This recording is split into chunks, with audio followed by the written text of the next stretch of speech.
Mi gente, este día para mí es el más importante de mi vida. Y se los quiero compartir porque no es lo mismo vivir una vida de éxito que una vida con propósito. Por mucho tiempo yo intenté llenar un vacío en mi vida que nadie pudo llenar. Trataba de rellenar y buscar un sentido a mi vida. En ocasiones aparentaba estar bien feliz, pero faltaba algo para hacerme completo. Y les tengo que confesar que ya esos días terminaron. Alguien pudo llenar ese vacío que sentía por mucho tiempo.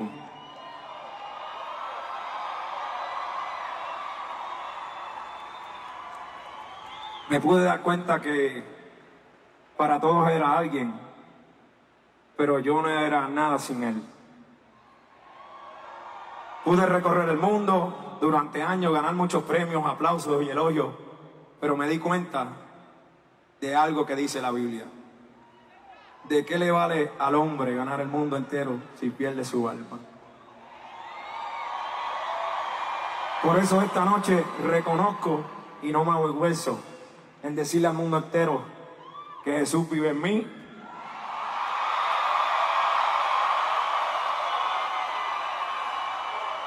y que yo viviré para Él.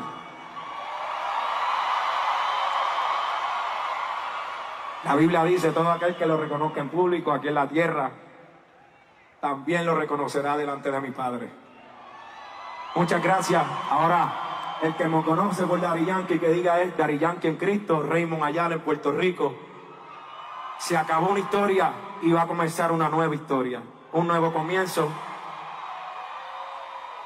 Todas las herramientas que tenga en mi poder, como la música, las redes sociales, las plataformas, un micrófono, todo lo que Jesús me entregó es ahora para el reino. Muchas gracias, Puerto Rico, y espero que ustedes caminen conmigo en este nuevo comienzo. Y espero que se les grabe algo bien importante. No sigan a ningún hombre. Yo soy un humano. A todas las personas que me siguieron, sigan a Jesucristo, que Él es el camino, la verdad y la vida. Muchas gracias. Dios los bendiga. Cristo los ama y Cristo viene.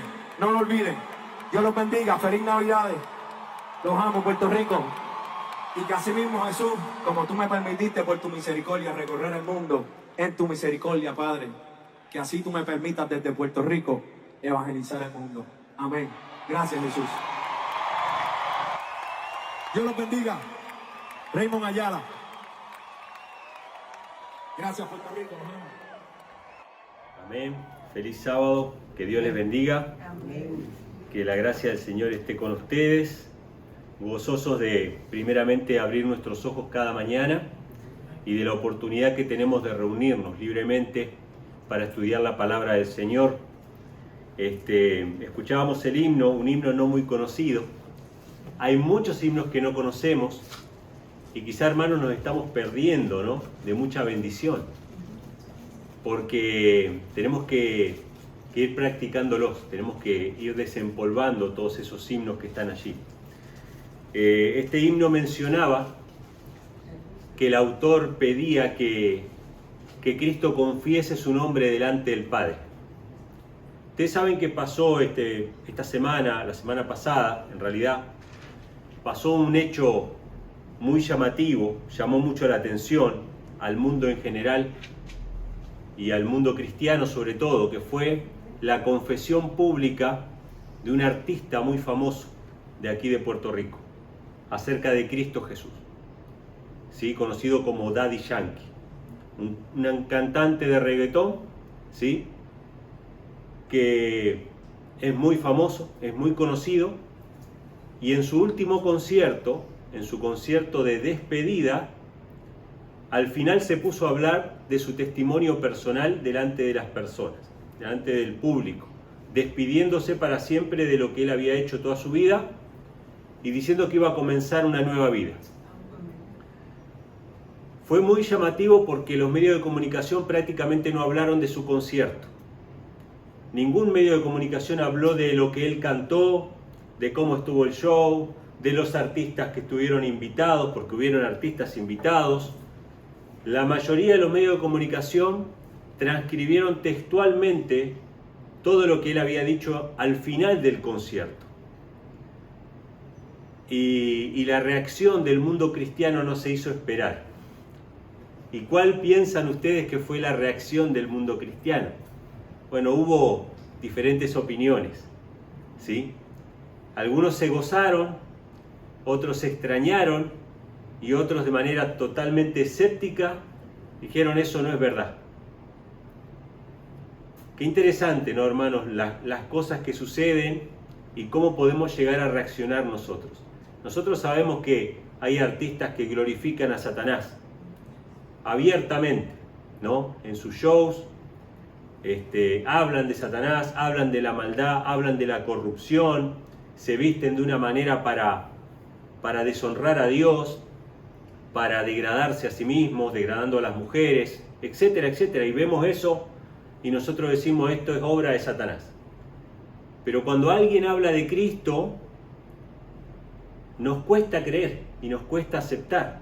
Entonces yo hice un posteo en mis redes diciendo lo que él había dicho y preguntando a los hermanos cuántos están dispuestos a orar por él. No preguntando si su conversión era genuina o no, no preguntando si realmente se había convertido o no, sino simplemente diciendo cuántos estarían dispuestos a orar por él. Entonces algunos pusieron, bueno, tenemos que orar por todos, pero yo no creo que él se haya convertido, etcétera, etcétera. ¿Cómo nos cuesta, hermanos, no juzgar, o por lo menos juzgar con justo juicio? ¿Sí?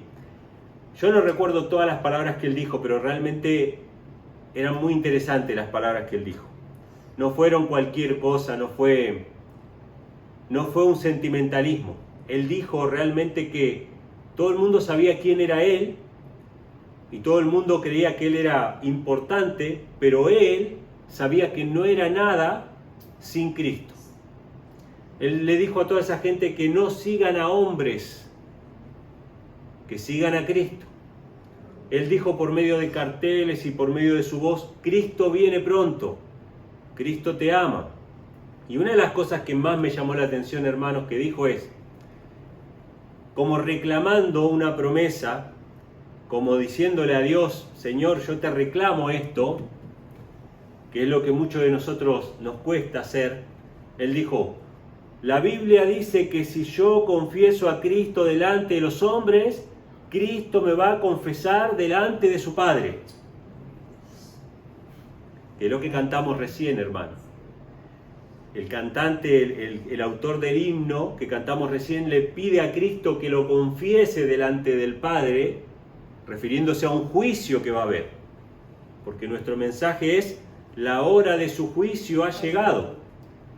Y este cantante, este artista, en un estadio lleno con miles de personas, no sé cuántas personas habían ahí, más todos los medios de comunicación que reprodujeron este mensaje delante de muchísimas personas, probablemente Daddy Yankee confesó a Cristo delante de muchas más personas que las que nosotros lo hemos confesado en toda nuestra vida.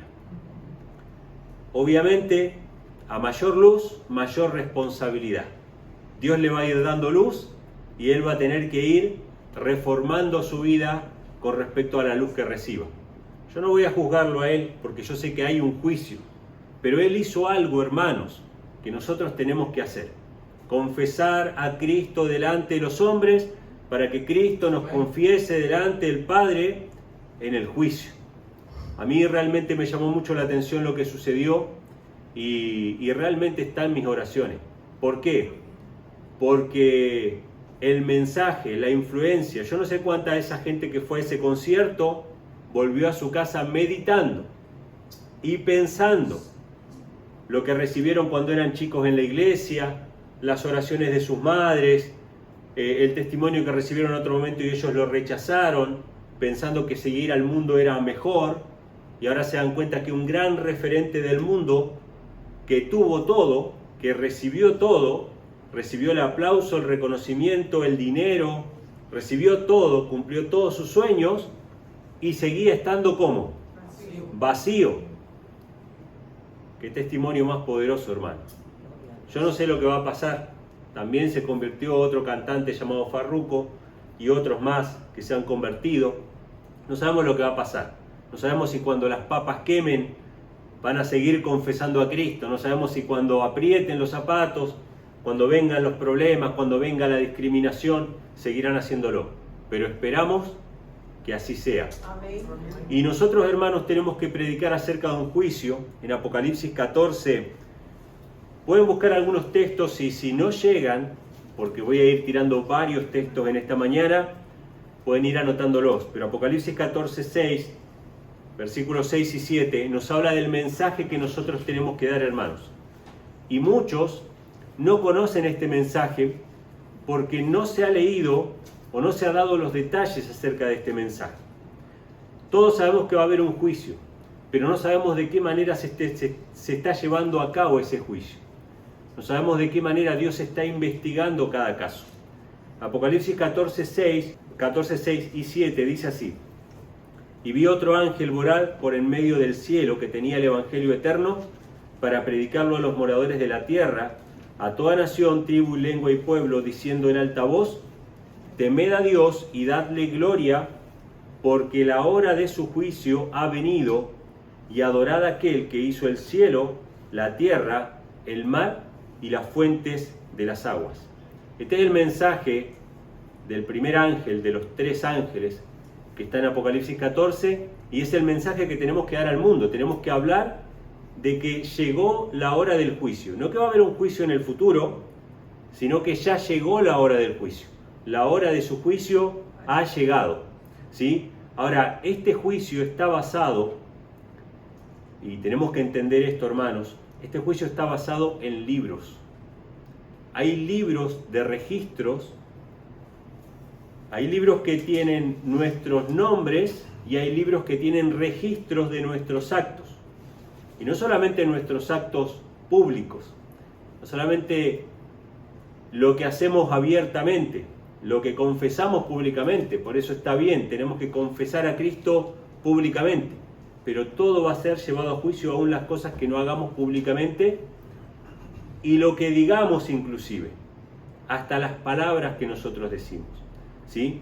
Vamos a abrir en Daniel capítulo 7, versículos 9 y 10, y vamos a leer también el versículo 25 y 26, porque el libro de Daniel nos dice, entre otras cosas, no es el punto de esta mañana, pero entre otras cosas nos dice el libro de Daniel que ese juicio comenzó en una época específica de la historia, que comenzó cuando fue derribado o cerca de la caída del cuerno pequeño. No voy a entrar en los detalles de la profecía, pero muchos de ustedes ya conocen, y los que no conocen pueden revisar Daniel capítulo 7 completo. En Daniel capítulo 7 aparecen 4 bestias, que son los 4 imperios mundiales: Babilonia, Medo-Persia, Grecia y Roma, y aparecen una serie de cuernos, que son las naciones en que se dividió el imperio romano, y aparece un cuerno pequeño, que es el papado, que surgió del imperio romano. Y el papado iba a poder obrar y perseguir a los santos y combatir contra Dios, contra el santuario, blasfemar su nombre durante 1260 años. Y eso en la historia está claramente identificado. Comenzó en el año 538 y terminó en el año 1798.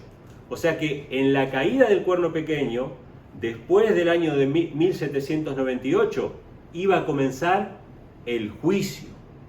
Así de sencillo. La Biblia nos dice que esas palabras del ángel, la hora de su juicio ha llegado, tienen una fecha, que no vamos a entrar ahora, que es el año 1844, pero sí claramente podemos ver que después de la caída del cuerno pequeño, al final de la Edad Media, ¿sí? Después de la Revolución Francesa de 1798, comenzó un juicio en el cielo. Y nos va a dar unos detalles acerca de ese juicio en Daniel 7, versículos 9 y 10, 25 y 26, y dice así, el 9, estuve mirando hasta que fueron puestos unos tronos. Fíjense que dice que fueron puestos unos tronos, o sea, no estaban ahí, fueron puestos, y el anciano de días se sentó. ¿Quién es el anciano de días? El Padre. Esta visión espectacular del Padre y el Hijo no admite equivocación. Nadie se puede confundir sobre quién es el anciano de días ¿Y quién es el semejante al Hijo del Hombre que se presenta delante del Anciano de Días? Es el Padre y es Cristo.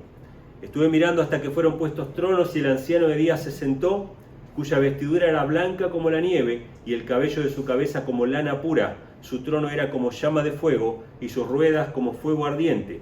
Y un río de fuego procedía y salía de delante de él. Millares de millares le servían y millones de millones asistían delante de él. El juez se sentó, fíjense lo que dice, y los libros fueron abiertos. Los libros fueron abiertos. Todo lo que sucede en este mundo, desde nuestros primeros padres hasta la última persona que viva sobre este planeta Tierra, tiene un registro en los libros. Hay libros donde está registrada cada una de las acciones que hemos hecho. Y no solamente eso, donde está registrado incluso si nos hemos arrepentido delante de Dios.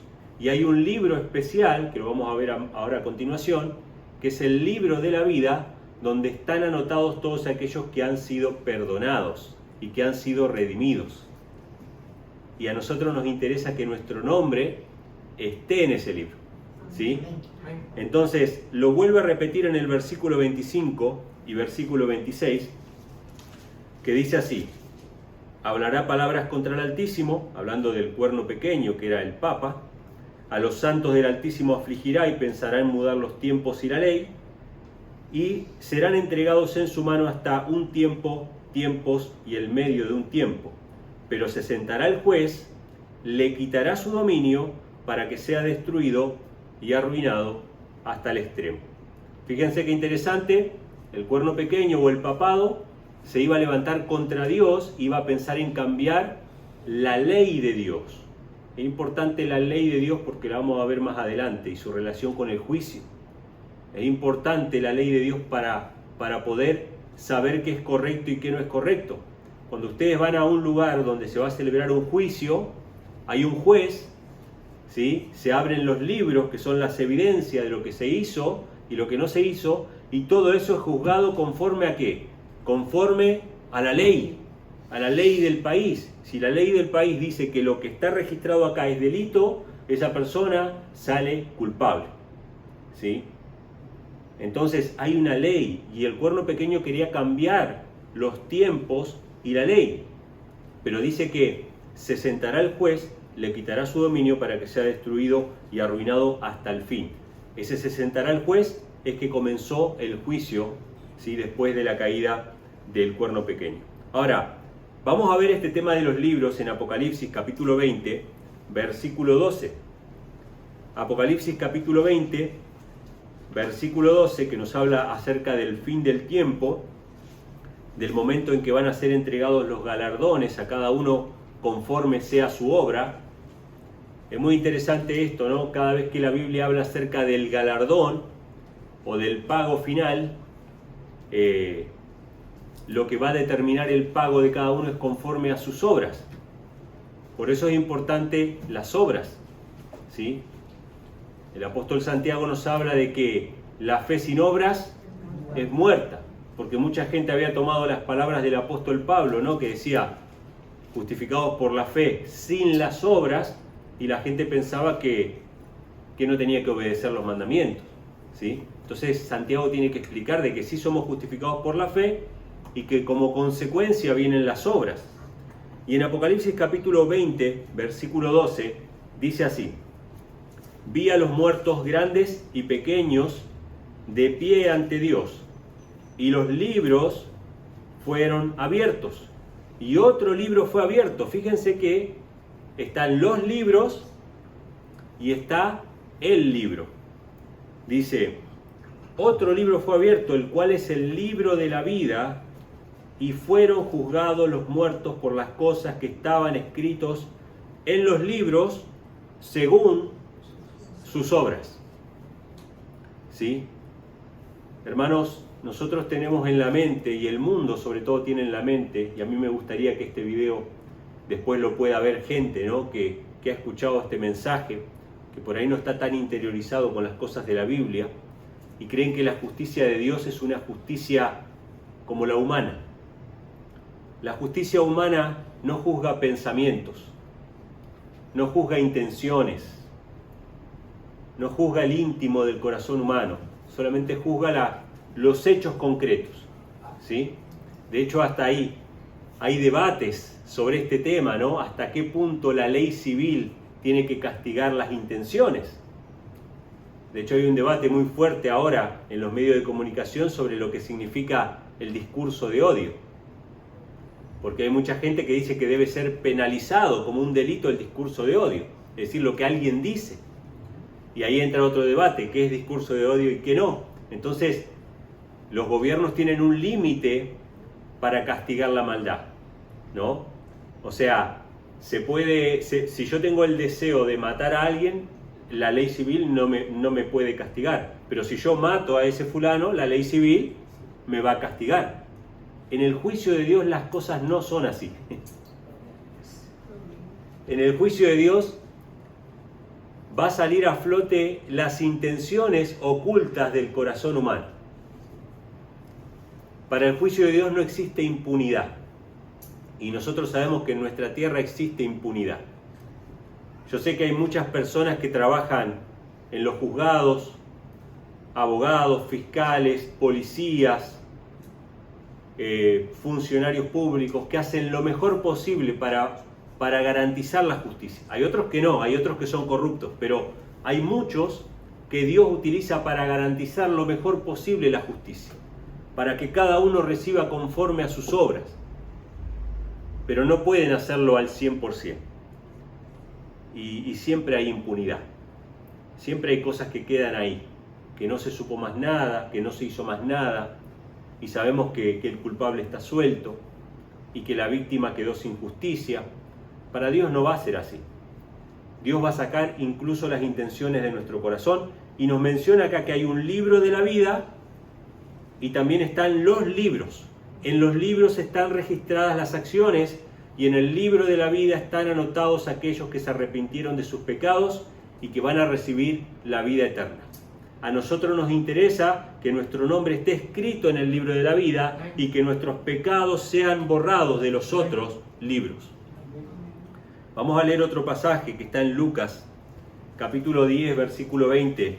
Fíjense qué interesante, en el capítulo 10 de Lucas se menciona la misión de los 70, si no me equivoco, de los discípulos que fueron a predicar, y muchos de ellos vinieron contentos porque habían hecho algunas obras milagrosas, porque Dios les había dado, Cristo les había dado el poder de echar fuera demonios, de sanar enfermos. Entonces cuando volvieron dijeron, bueno, los espíritus se nos sujetan y hacemos esto y hacemos aquello.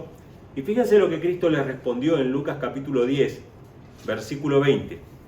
Mas no regocijéis en esto de que los espíritus se os sujeten. Qué interesante esto, hermanos. A veces nosotros le pedimos a Dios dones espirituales y cosas maravillosas, y no le pedimos lo más importante. Y yo sé que esto pasa mucho en las iglesias cristianas, sobre todo evangélicas, donde para ellos la demostración poderosa del Espíritu es más importante que la verdadera conversión y el verdadero arrepentimiento de los pecados. Pero Jesús le dice, no regocijéis en esto de que los espíritus se os sujeten, antes regocijaos de que vuestros nombres están escritos en el cielo. ¿Qué tenemos que pedirle al Señor, hermanos? Yo cuando leí estos pasajes dije, Señor, me levanté de lo que estaba estudiando, me puse de rodillas y dije, Señor, yo quiero que anotes mi nombre en el libro de la vida. Amén. Quiero que perdones mis pecados. Mucha gente piensa que Dios va a pasar por alto los pecados inconfesos. Dios no va a pasar por alto ningún pecado acariciado, guardado, inconfeso. Todo está escrito en esos libros. Todo está escrito en esos libros. Ustedes saben que nuestro mundo funciona gracias a que hay libros escritos. Todo. No solamente un juzgado, no solamente la ley. Vayan a hacer cualquier trámite, pregúntenle a Evelís, ¿cuántos libros escritos hay, Evelís? 20.000 libros escritos. Para abrir un negocio hay libros escritos, para todo hay libros escritos. Nuestro mundo funciona, hoy ya no son tantos libros, hoy son más electrónicos, pero nuestro mundo funciona porque hay libros escritos. ¿De dónde recibimos esto nosotros? lo recibimos de parte de Dios. Dios tiene todo registrado. Ahora, Dios puede borrar ciertas cosas, pero tenemos que ir a Él y entregarle nuestros pecados para que Él borre esas cosas, para que borre nuestros pecados de los libros de las memorias y anote nuestro nombre en el libro de la vida. Vamos a ir a Éxodo 32, versículos 31 al 33. Este es un caso en el cual Moisés intercede delante de Dios por el pueblo de Israel. Ustedes saben que el pueblo de Israel, Éxodo capítulo 32, versículo 31 al 33. Ustedes saben que el pueblo de Israel, cuando salió de Egipto, habiendo rechazado el pacto que Dios le había ofrecido al pueblo de Israel, de oír sus mandamientos, de oír su voz, de dejarse guiar por Dios, ellos quisieron guardar por sus propias fuerzas los mandamientos de Dios. ¿Y cuánto puede durar nuestras propias fuerzas queriendo hacer la voluntad de Dios? ¿Cuánto dura nuestra voluntad? Nuestra voluntad es más débil que telas de araña, dice la sierva del Señor en el camino a Cristo. Por más que nos esforcemos por guardar los mandamientos del Señor, vamos a terminar violándolos.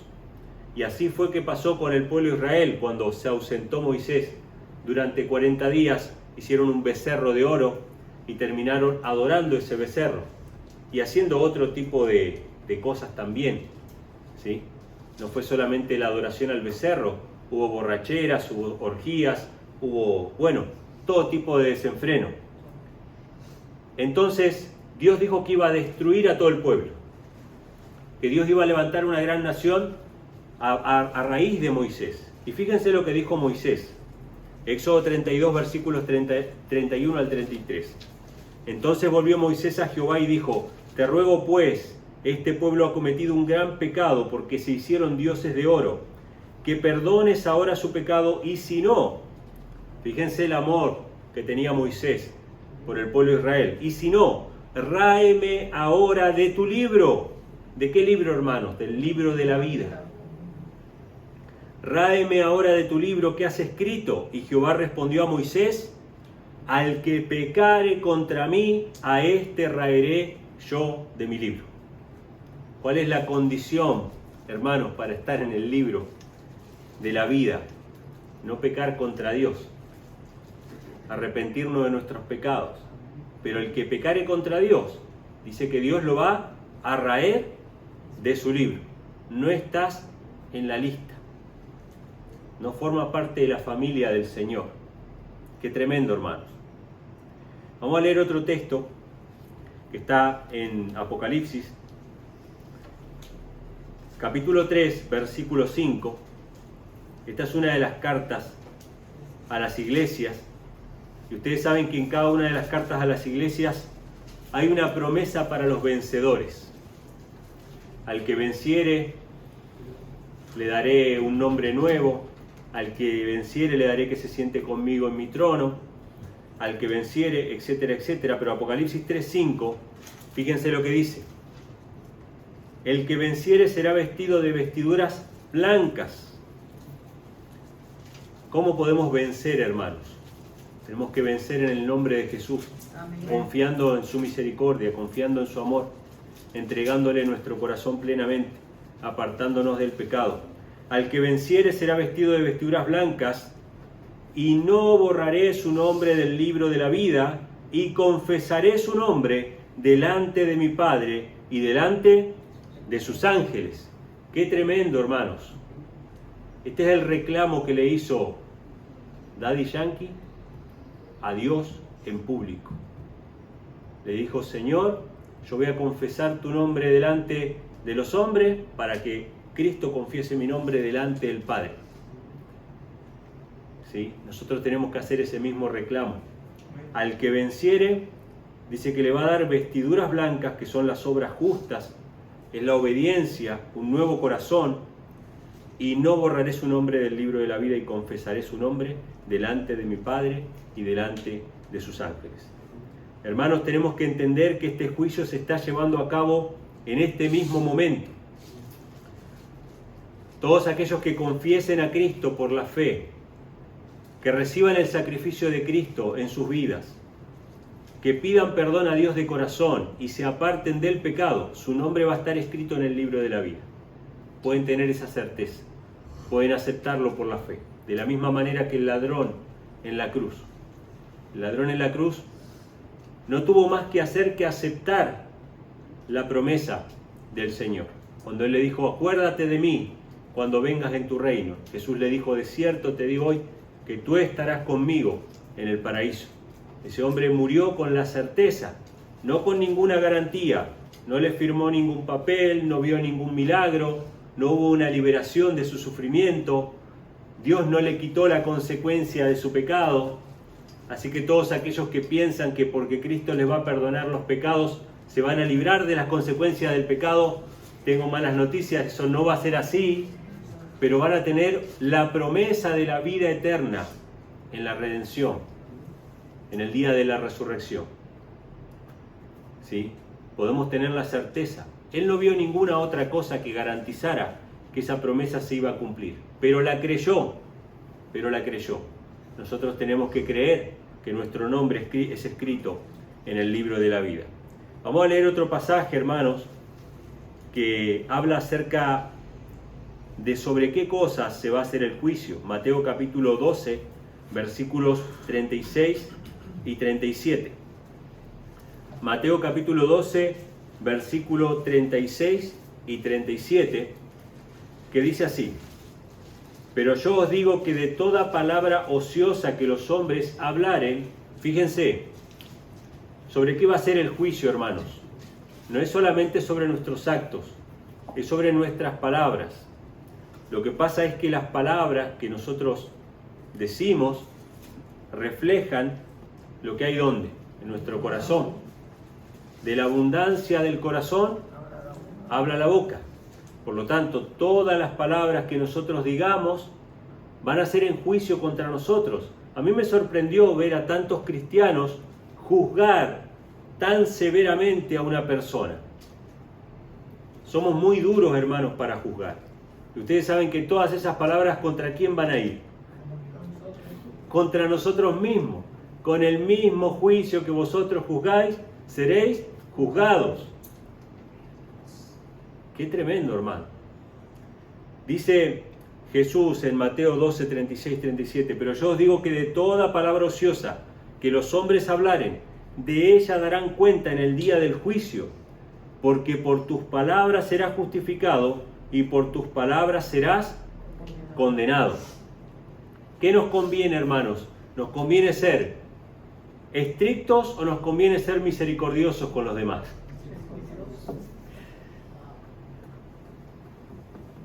Por propia conveniencia, hermanos. Nos conviene a nosotros ser misericordiosos. No significa avalar el pecado. Nosotros nunca vamos a avalar el pecado. Pero vamos a orar por aquellos pecadores que están en sus luchas. Vamos a tratar de no condenarlos. Vamos a tratar de ser misericordiosos, de ayudarlos. Si hay gente que todavía no tiene luz sobre algún aspecto de las Escrituras, no lo vamos a condenar. No vamos a decir, ese es un pagano porque está celebrando la Navidad. O ese es un pagano porque se viste de tal o cual manera. Porque con el mismo juicio, hermanos, que nosotros juzguemos, va a caer sobre nosotros. O sea que Dios, en primera instancia, en ese libro de las memorias están registradas nuestras acciones, están registradas nuestras palabras, ¿sí? Y vamos a ver otras cuestiones más que se mencionan. Primera de Corintios capítulo 4, versículo 5, nos habla también acerca del juicio y se explaya sobre otros aspectos que no son tan visibles, porque nadie conoce el corazón de las personas. Y dice lo siguiente: así que no juzguéis nada antes de tiempo. Ustedes saben que los hijos de Dios van a participar en parte del juicio. No del juicio investigador, pero sí del juicio revisor. El juicio investigador termina justo antes de la segunda venida de Cristo. El juicio investigador ya empezó desde 1844. Pero cuando seamos llevados al cielo para estar con Cristo 1000 años, vamos a estar juzgando también muchas cosas de por qué se perdieron los que se perdieron. Dios va a despejar todas las dudas a sus hijos redimidos, a sus hijos salvados y a todos los seres que no cayeron de por qué se perdieron los que se perdieron. Y ahí todas las cosas ocultas que no sabíamos van a salir a la luz. Por eso Pablo dice, no juzguen nada antes de tiempo. O sea, va a haber un momento en que sí vamos a juzgar. Hasta que venga el Señor, el cual también traerá a luz lo encubierto de las tinieblas y manifestará las intenciones de los corazones, y entonces cada uno tendrá de Dios la alabanza. ¿Qué cosas van a ser juzgadas? Nuestras acciones, nuestras palabras y nuestras intenciones. ¿Por qué Cristo condena al que le dice fatuo a su hermano? Y dice que es lo mismo que el asesinato. ¿Por qué Cristo condena el adulterio en la mente y dice que es lo mismo que el otro adulterio? Que incluso yo diría hasta que es peor. ¿Por qué es peor? Porque el que lo realiza se arriesga a realizarlo. El otro lo realiza en su mente. El asesinato, la codicia, ¿sí? Todas esas cosas. Entonces, todas esas cosas van a ser traídas a juicio. Eclesiastés capítulo 12, versículos 13 y 14. Este es un texto hermano de Apocalipsis, ¿no? Eclesiastés 12, el último capítulo, versículos 13 y 14. Es un texto hermano de Apocalipsis 14 porque habla de temer a Dios y darle gloria. Solo que acá lo dice de otra manera y nos deja ver qué es lo que significa darle gloria a Dios. Nos deja ver qué significa honrar a Dios, que tiene que ver con la obediencia a sus mandamientos. Eclesiastés capítulo 12, versículos 13 y 14, dice así: el fin de todo el discurso oído es este: teme a Dios y guarda sus mandamientos. ¿Cómo era el mensaje del primer ángel? Temed a Dios y darle gloria. O sea que darle gloria a Dios es guardar sus mandamientos. Porque esto es el todo del hombre. Porque Dios traerá toda obra a juicio, juntamente con toda cosa encubierta, ya sea buena o sea mala. Fíjense el paralelo con Apocalipsis 14. Temed a Dios y dadle gloria, teme a Dios y guarda sus mandamientos. Porque la hora de su juicio ha llegado, porque Dios traerá toda obra a juicio encubierta, ya sea buena o ya sea mala. Todas las cosas que están escondidas en los corazones de los hombres, si no son llevadas a Cristo hoy, si no las llevamos a Cristo hoy, van a ser traídas a juicio en ese día, hermanos. Nos van a condenar. ¿Para qué vamos a cargar con eso? El llamamiento de Cristo es que vayamos a Él con nuestras cargas y se las depositemos. Esas cargas no son simplemente las cosas que otros nos hicieron a nosotros. Las cargas más grandes que tenemos en nuestro corazón son nuestros propios pecados, que nos acusan, que nos causan angustia, que no nos permiten ser felices. ¿Para qué la vamos a seguir llevando? Llevémosela a Cristo hoy, para que no sean sacadas a la luz en el juicio, ¿sí? Ahora, ¿por dónde va a empezar este juicio? Primera de Pedro, capítulo 4, versículo 17. ¿Por qué es tan importante, hermanos, este mensaje para nosotros? Porque el juicio va a comenzar por aquellos que tengan más conocimiento, por aquellos que tengan más luz, ¿sí? Se nos va a demandar conforme a la luz que nosotros tenemos. Todo el mundo va a comparecer ante el juicio, sin duda. El que tenga menos conocimientos y menos luz va a ser juzgado conforme a esa luz que tenga. Y guarda con esto, conforme a la luz que tenga y conforme a la luz que pudo haber tenido y no quiso tener también. Porque con ese concepto yo podría decir, bueno, no voy a leer más nada para que yo sea juzgado conforme a la luz que tengo ahora. Pero si yo tenía acceso a la Biblia y a la iglesia adventista, si tenía acceso al espíritu de profecía y tenía la biblioteca llena y no lo leía y no obedecía a la reforma pro salud y no obedecía las indicaciones del Señor con respecto a los 20.000 aspectos que la sierva del Señor habla, va a ser juzgada la iglesia adventista conforme a la luz que tuvo acceso y por negligencia no quiso leer y no quiso saber. Entonces dice Primera de Pedro capítulo 4 versículo 17, porque es tiempo de que el juicio comience por la casa de Dios, y si primero comienza por nosotros, ¿cuál será el fin de aquellos que no obedecen el Evangelio de Dios. ¿Por quién va a empezar el juicio? Por la casa de Dios. El juicio comienza por la casa de Dios. Después lean en las escenas finales del conflicto de los siglos, no recuerdo ahora el capítulo, pero entiendo que es el capítulo de la liberación del pueblo de Dios en adelante, ¿sí? Cuando ya viene Cristo y aparecen las nubes. Hay una escena muy interesante porque la sierva del Señor dice que la gente se da cuenta que está perdida. Aparece la ley de Dios en el cielo y la gente se da cuenta que está perdida. ¿Y contra quién va esa gente que fue engañada? Contra los pastores que los engañaron diciendo que la ley de Dios no estaba vigente. Y persiguen a esos ministros que los llevaron a perderse. Ellos tienen su responsabilidad, pero también hay una responsabilidad de los falsos atalayas. Ese juicio que comienza por la casa de Dios lo van a sufrir primero los falsos pastores, los que hayan hablado contra la ley de Dios. Y lo van a sufrir en carne propia porque los mismos engañados los van a perseguir para matarlos. Todo esto en el contexto de la segunda venida de Cristo.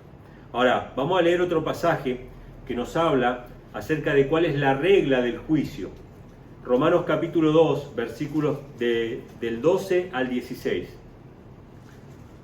Romanos capítulo 2, versículos del 12 al 16.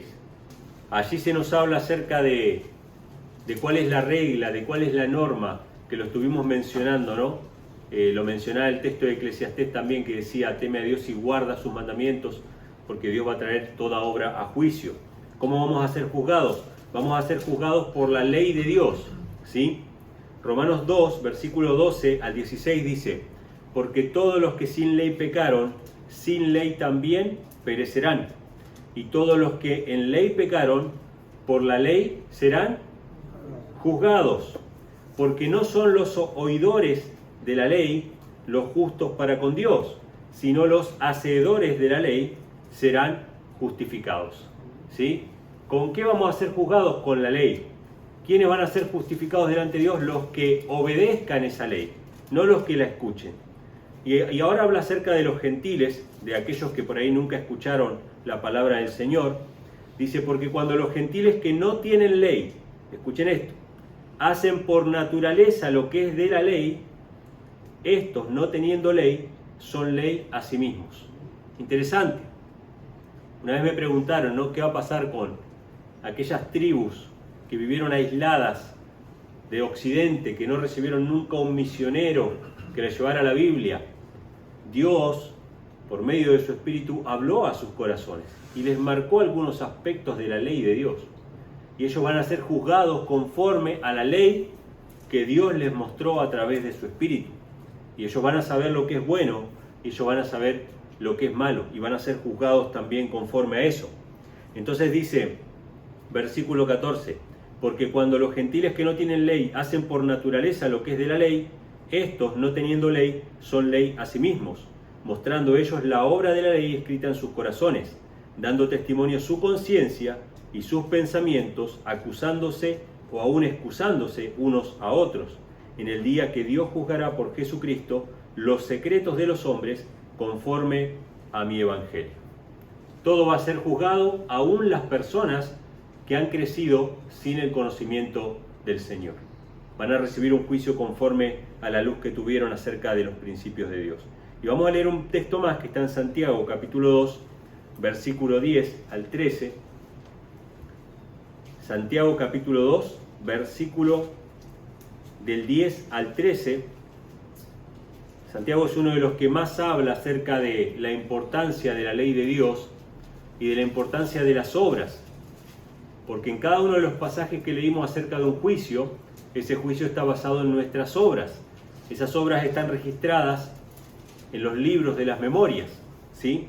Y son esas obras, pensamientos, acciones y palabras las que van a pesar en ese juicio. Y Santiago capítulo 2, versículos del 10 al 13, dice así: porque cualquiera que guarda toda la ley pero ofendiera un punto, se hace culpable de todos. Porque el que dijo no cometerás adulterio, también dijo no matarás. Ahora bien, si no cometes adulterio pero matas, ya te has hecho transgresor de la ley. Y fíjense lo que va a decir el versículo 12.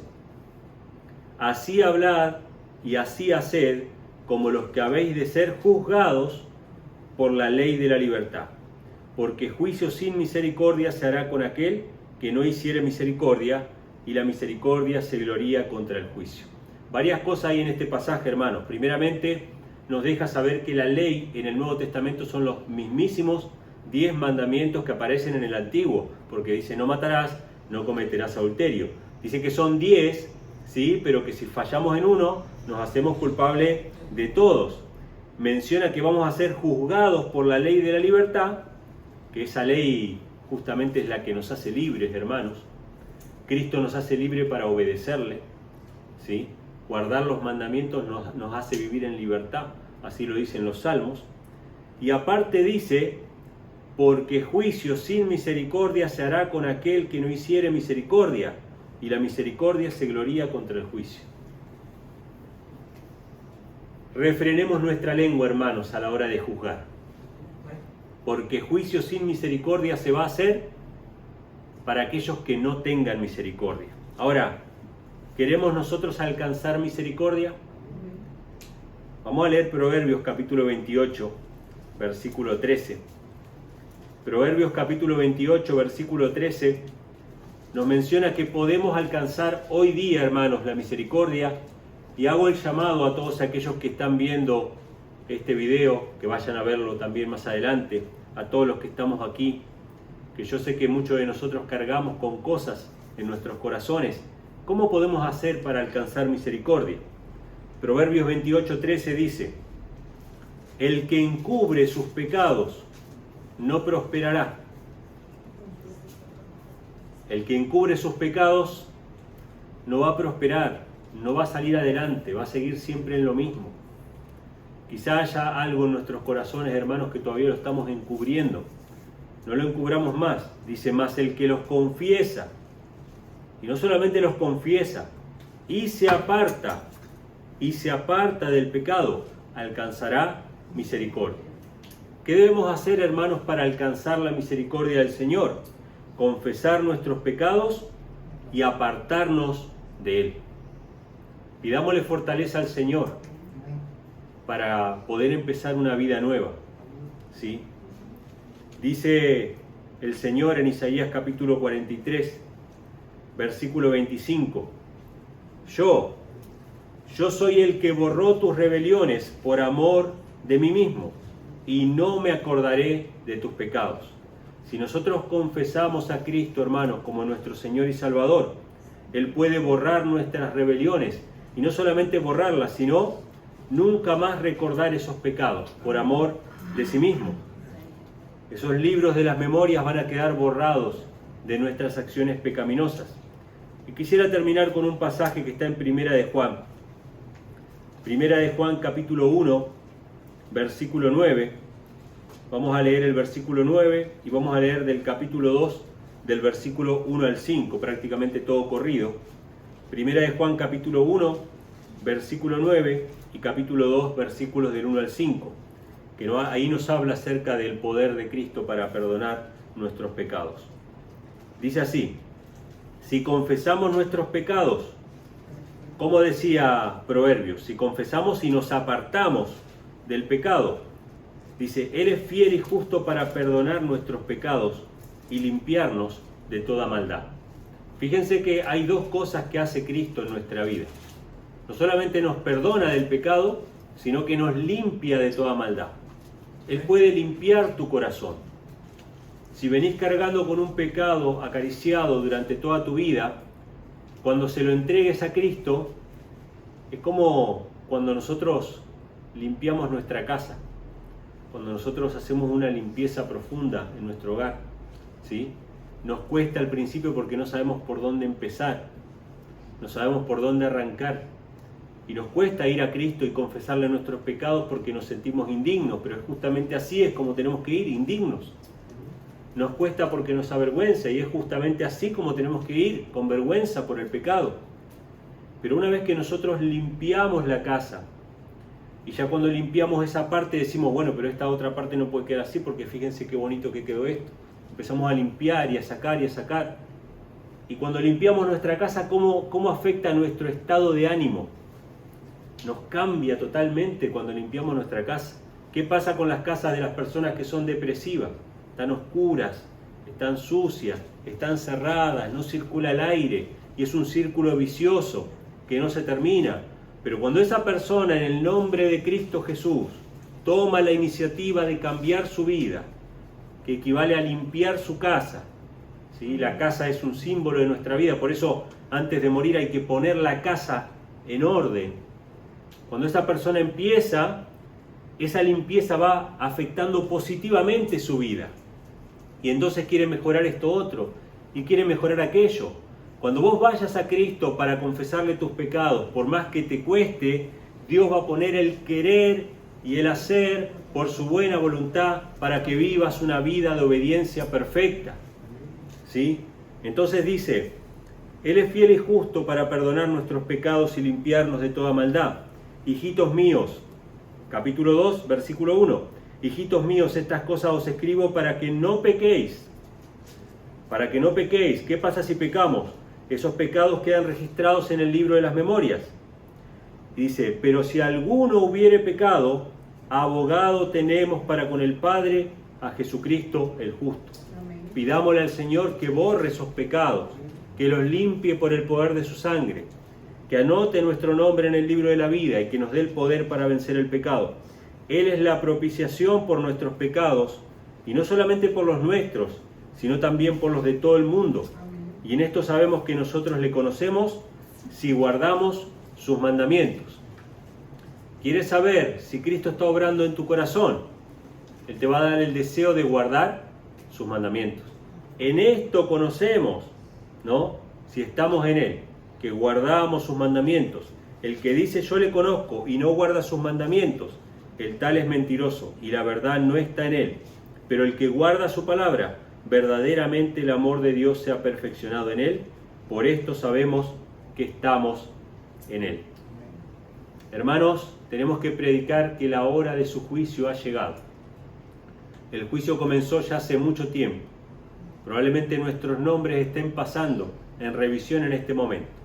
Todos los que pasaron al descanso ya pasaron sus nombres en revisión por el juicio. Y todos nos acordaremos de algún familiar que pasó al descanso y tomaremos dimensión de lo que significa de que el juicio ya se haya cerrado sobre esa persona tan cercana a nosotros. Nosotros no sabemos cuándo nosotros vamos a pasar al descanso. Nosotros no sabemos cuándo nuestro caso va a ser cerrado para siempre. Arrodillémonos hoy delante del Señor y pidámosle que anote nuestro nombre en su libro de la vida, que borre nuestros pecados con la sangre de Cristo, que no recuerde ya más nuestros pecados y que nos dé poder para vivir en sus mandamientos. Que Dios les bendiga y que tengan un feliz sábado.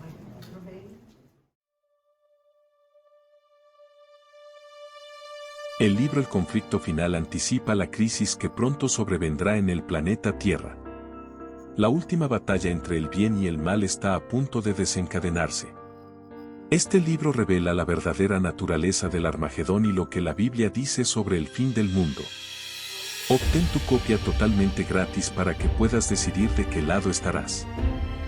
Puedes descargar la versión digital y leer el libro en tu dispositivo. No te pierdas esta oportunidad de conocer este poderoso mensaje. Entra a elconflictofinal.com o escanea el código QR.